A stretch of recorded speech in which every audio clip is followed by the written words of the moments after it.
Chapter 15 of the Noldor and Beleriand. It has been told how by the guidance of Ulmo Turgon of Nivras discovered the hidden Vale of Tumladen, and that, as was afterknown, lay east of the upper waters of Sirion, in a ring of mountains tall and sheer, and no living thing came there save the eagles of Therander. But there was a deep way under the mountains delved in the darkness of the world by waters that flowed out to join the streams of Sirion, and this way Turgon found, and so came to the green plain amid the mountains, and saw the island hill that stood there of hard smooth stone, for the vale had been a great lake in ancient days. Then Turgon knew that he had found the place of his desire, and he resolved to build there a fair city, a memorial of Tirion and Pontuna, but he returned to Nivrast, and remained there in peace, though he pondered ever in his thought how he should accomplish his design. Now after the dagger a glare of the unquiet that almost sat in his heart returned to him, and he summoned many of the hardiest and most skilled of his people, and led them secretly to the hidden vale, and there they began the building of the city that Turgon had devised, and they set a watch all about it, that none might come upon their work from without, and the power of Ulmo that ran in Sirion protected him. But Turgon dwelt still for the most part in Nivrast, until it came to pass that at last the city was full wrought, after 52 years of secret toil. It is said that Turgon appointed its name to be Undolinde in the speech of the elves of Valinor, the rock of the music of water, for there were fountains upon the hill, but in the Send of Rintung the name was changed, and it became Gondolin, the hidden rock. Then Turgon prepared to depart from Nivrast and leave his halls in Vinamar beside the sea, and there Ulmo came to him once again, and spoke of him. And he said, "Now thou shalt go at last to Gondolin, Turgon, and I will maintain my power in the Vale of Sirion, and in all the waters therein, so that none shall mark thy going, nor shall any find there the hidden entrance against thy will. Longest of all the realms of the Eldalay shall Gondolin stand against Melkor. But love not too well the work of thy hands and the devices of thy heart, and remember that the true hope of the Noldor lieth in the west and cometh from the sea." And Ulmo warned Turgon that he also lay under the doom of Mandos, which Ulmo had no power to remove. "Thus it may come to pass," he said, "that the curse of the Noldor shall find thee too ere the end, and treason awake within thy walls. Then they shall we be in peril of fire. But if this peril draweth nigh indeed, then even from Nivrast one shall come to warn thee, and from him beyond ruin and fire hope shall be born for elves and men. Leave therefore in this house arms and a sword, that in years to come he may find them, and thus shalt thou know him, and not be deceived." And Ulmo declared to Turgon of what kind and stature should be the helmet, mail and sword that he left behind.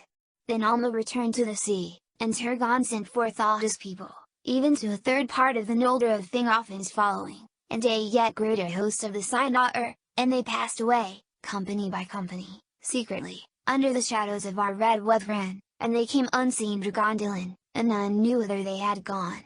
And last of all Turgon arose, and went with his household silently through the hills, and passed the gates and the mountains, and they were shut behind him. Through many long years none passed inward thereafter, save Hurin and Harper only, and the hosts of Turgon came never forth again until the year of lamentation after 350 years and more. But behind the circle of the mountains the people of the Turgon grew and throve, and they put forth their skill and labor unceasing, so that Gondolin upon Amon-Wereth became fair indeed and fit to compare even with Elven Tirion beyond the sea. High and white were its walls, and smooth its stairs, and tall and strong was the tower of the king. There shining fountains played, and in the courts of Turgon stood images of the trees of old, which Turgon himself wrought with elven craft, and the tree which he made of gold was named Glingol, and the tree's flowers he made of silver was named Belthel. But fairer than all the wonders of Gondolin was Idril, Turgon's daughter, she that was called Celebrindle, the Silverfoot, whose hair was as the gold of Lorelin before the coming of Melkor. Thus Turgon lived long in bliss, but Nivrast was desolate, and remained empty of living folk until the ruin of Beleriand.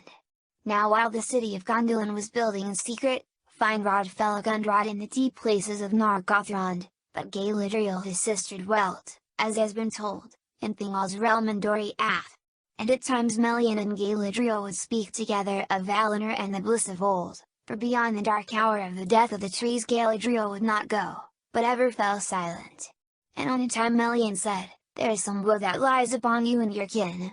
That I can see in you, but all else is hidden from me, for by no vision or thought can I perceive anything that passed or passes in the west. A shadow lies over all the land of Aman, and reaches far out over the sea. Why will you not tell me more? For that woe is past, said Galadriel, and I would take what joy is here left, untroubled by memory. And maybe there is woe enough yet to come, though still hope may seem bright. Then Melian looked in her eyes, and said, I believe not that the Noldor came forth as messengers of the Valar, as was said at first, not though they came in the very hour of our need. For they speak never of the Valar, nor have their high lords brought any message to Thingol, whether from Manwë, or Elmo, or even from Olwe the king's brother, and his own folk that went over the sea. For what cause, Galadriel, were the high people of the Noldor driven forth as exiles from Aman? Or what evil lies on the sons of Fëanor that they are so haughty and so fell? Do I not strike near the truth? Near, said Galadriel, save that we were not driven forth, but came of our own will, and against that of the Valar.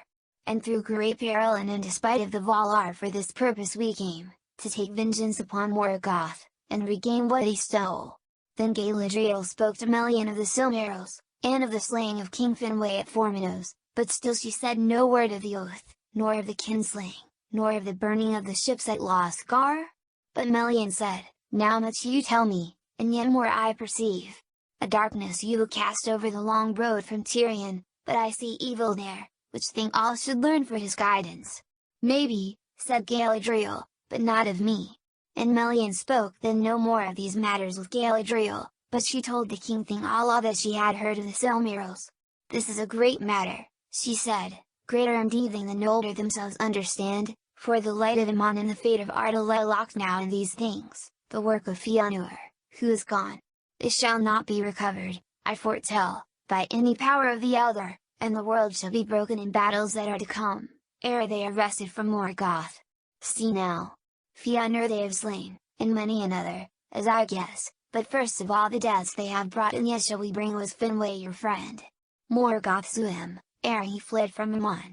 Then Thingol was silent, being filled with grief and foreboding, but at length he said, Now at last I understand the coming of the Noldor out of the west, at which I wondered much before. Not to our aid did they come, save by chance, for those that remain in Middle-earth the Valar will leave to their own devices, until the uttermost need. For vengeance and redress of their loss the Noldor came. Yet all the more sure shall they be as allies against Morgoth, with whom it is not now to be thought that they shall ever make treaty. But Melian said, Truly for these causes they came, but for others also. Beware of the sons of Fëanor. The shadow of the wrath of the Valar lies upon them, and they have done evil, I perceive, both in Aman and to their own kin. The grief that lulled to sleep lies between the princes of the Noldor. And Thingol answered, What is that to me? Of Fëanor I have heard the report, which makes him great indeed. Of the sons I hear little to my pleasure, yet they are likely to prove the deadliest foes of our foe. Their swords and their counsels shall have two edges, said Melian, and afterwards they spoke no more of this matter. It was not long before whispered tales began to pass among the Sindalar concerning the deeds of the Noldor ere they came to Beleriand. Certain it is whence they came, and the evil truth was enhanced and poisoned by lies, but the Sindalar were yet unwary and trustful of words, and, as may well be thought, Morgoth chose them for this first assault of his malice, for they knew him not. And Stradan, hearing these dark tales, was troubled, for he was wise, and perceived swiftly that true or false they were put about at this time through malice, though the malice he deemed was that of the princes of the Noldor, because of the jealousy of their houses. Therefore he sent messengers to Thingol to tell all that he had heard. It chanced that at that time the sons of Finarfin were again the guests of Thingol, for they wished to see their sister Galadriel. Then Thingol, being greatly moved, spoke in anger to Finrod, saying, Ill have you done to me, kinsman, to conceal so great matters from me. For now I have learned of all the evil deeds of the Noldor. But Finrod answered, What ill have I done you, lord? Or what evil deed have the Noldor done in all your realm to grieve you? Neither against your kingship nor against any of your people have they thought evil or done evil. I marvel at you, son of Irwin, said Thingol, that you would come to the board of your kinsmen thus red-handed from the slaying of your mother's kin, and yet say naught in defense, nor yet seek any pardon. Then Finrod was greatly troubled, but he was silent, for he could not defend himself, save by bringing charges against the other princes of the Noldor, and that he was loath to do before Thingol. But in Angred's heart the memory of the words of Caranthor welled up again in bitterness, and he cried, Lord, I know not what lies you have heard, nor whence, that we came not red-handed. Guiltless we came forth, save maybe of folly, to listen to the words of Fëanor, and become as if besotted with wine, and as briefly. No evil did we do on our road, but suffered ourselves great wrong, and forgave it. For this we are named talebearers to you and treasonable to the Noldor, untruly as you know, for we have of our loyalty been silent before you, and thus earned your anger. But now these charges are no longer to be borne, and the truth you shall know.